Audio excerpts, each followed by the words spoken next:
إذا خطأ لمصلحة فريق النصر في مواجهة مرمى فريق الجزيرة. وعبد السلام سلم يبدي الملاحظات والتوجيهات لجدار السد. حكم اللقاء محمد شلماني يطلب من جدار وحاية صد فريق الجزيرة التراجع وإعطاء الأمتار والمسافة القانونية.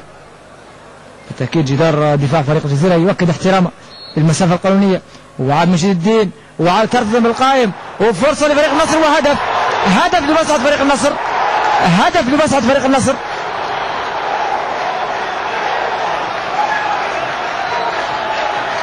عبد الحكيم المهدي بعد لقطة رائعة. عبد الحكيم المهدي اللي يحتفل بأول هدف له مع فريق النصر.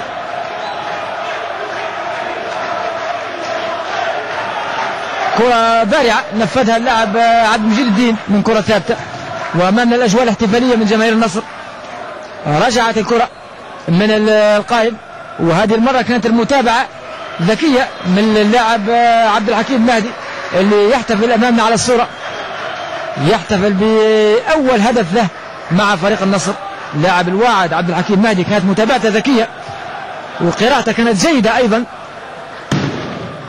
أمامنا على الصورة عبد الحكيم المهدي بالتأكيد وبطاقة صفراء يتلقى